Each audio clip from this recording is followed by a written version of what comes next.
नमस्कार. आज मी 8 ते 10 लोकांना पुरेल असा चमचमीत मस्त बिर्याणीच्या टेस्टचा अंडा पुलाव बनवणार आहे. चला तर मग रेसिपीला सुरुवात करूया. अजिबात भांड्याचा पसारा न करता झटपट तयार होणारा अंडा पुलाव बनवूया. इथे मी 12 ते 13 अंडी घेतली आहेत. उकडून साल काढून घ्यायची आणि त्याला असे चिरा पाडायच्या किंवा काट्याच्या साहाय्याने होल पाडून घ्यायचे, म्हणजे आपल्या अंड्यामध्ये मिठाची वगैरे टेस्ट जाते, मीठ मसाला. आता अंडी आपली फ्राय होतात तोपर्यंत आपण तांदूळ धुवून घ्यायचा आहे. इथे मी वाडा कोलम वापरला आहे. तुम्हाला हवं असल्यास तुम्ही बिर्याणी राईस वगैरे वापरू शकता. धुवून भिजत ठेवायचा अर्धा तास. आता या अंड्यावरती मी चवीप्रमाणे मीठ आणि अर्धा चमचा लाल तिखट घातला आहे आणि ही अंडी आपण फ्राय करून घ्यायचे. अंडी अशी फ्राय केल्याने पुलाव आपला खूप छान टेस्टी बनतो. 2 ते 3 मिनिटे अंडी व्यवस्थित फ्राय करून घ्यायचे.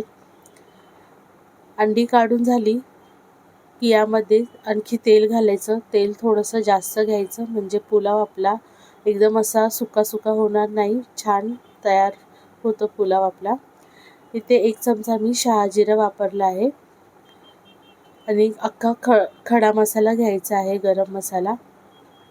इथे मी 2 दालचिनीचे तुकडे, 2 मसाला वेलची, 2 ते 3 हिरवी वेलची, 3-4 तेजपत्त्याची पाने, 4 लवंग घेतले आहेत. तुमच्या आवडीप्रमाणे तुम्ही खडा मसाला वापरू शकता. इथे मी 3 कांदे पातळ असे स्लाइस करून घेतले आहेत. यामध्ये मी आता मीठ घालून घेते. मीठ पूर्ण पुलावला पुरेल एवढं मी मीठ घालते. इथे मी 2 चमचे मीठ घातलं आहे. अंड्यालाही मी अर्धा चमचा मीठ घातलं होतं. आपल्याला कांदा असा छान पूर्ण लाल फ्राय करून घ्यायचा, म्हणजे आपला पुलाव बिर्याणीच्या टेस्टचा बनतो. आणि यामध्ये आलं लसूण कोथिंबीरची पेस्ट घातली आहे. तुम्हाला हवी असल्यास यामध्ये हिरवी मिरचीही घालू शकता. आता ही आलं लसूण पेस्ट व्यवस्थित फ्राय करायची. याचा कच्चेपणा जाईपर्यंत छान फ्राय करून घ्यायचे. आणि यामध्ये मी 4 टोमॅटो मिक्सरला फिरवून घेतले आहेत. ते घालून व्यवस्थित असे फ्राय करून घ्यायचे. टोमॅटो छान फ्राय करून घेतले की यामध्ये अर्धा वाटी कोथिंबीर आणि पुदिन्याची पाने बारीक कापून घ्यायची आणि ती यामध्ये घालायचे. ती थोडीशी फ्राय करून घ्यायची. पुदिना आणि कोथिंबीर घातल्याने आपला पुलाव खूप छान टेस्टी बनतो. तर यामध्ये आपण मसाले घालूया. इथे मी 1 चमचा काश्मीरी लाल मिरची पावडर घातली आहे आणि 1 चमचा लाल तिखट आणि 2 चमचे बिर्याणी मसाला वापरला आहे. तुम्ही कुठल्याही कंपनीचा बिर्याणी मसाला वापरू शकता. आता हे छान व्यवस्थित मसाले फ्राय करून घ्यायचे. मसाले व्यवस्थित फ्राय झाले की यामध्ये आपण धुवून ठेवलेलं तांदूळ घालायचं आहे.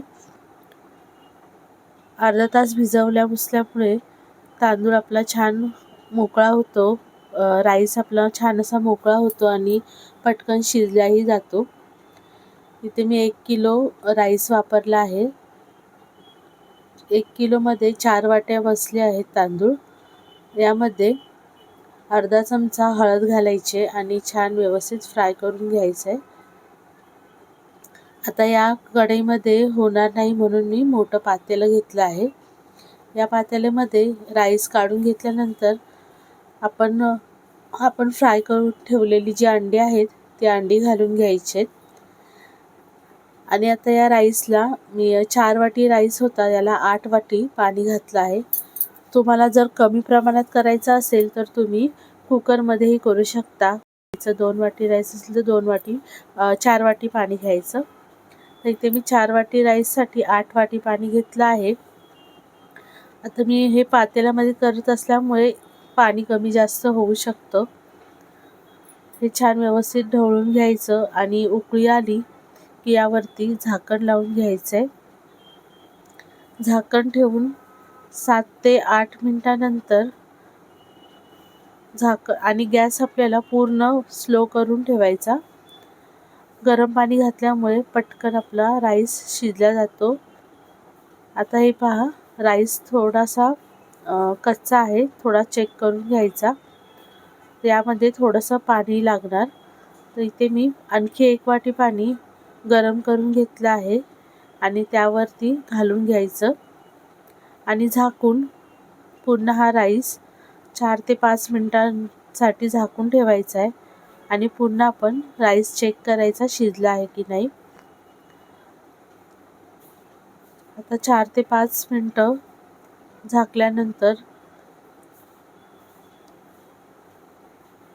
आपण राईसमध्ये व्यवस्थित असं पाणी व्यवस्थित मिक्स करून घ्यायचं आणि झाकून ठेवायचं आहे. 5 मिनिटानंतर पुन्हा हे पहा, किती छान आपला राईस मस्त मोकळा अंडा पुलाव बनून तयार झाला आहे. आता यावरती कोथिंबीर आणि पुदिन्याची पाने बारीक कापलेली घालून घ्यायचे आणि झाकून 10 मिनिटासाठी झाकून म्हणजे गॅस बंद करायचा आणि 10 मिनिटे असंच झाकून ठेवून द्यायचं, म्हणजे राईस आपला छान मुरला जातो.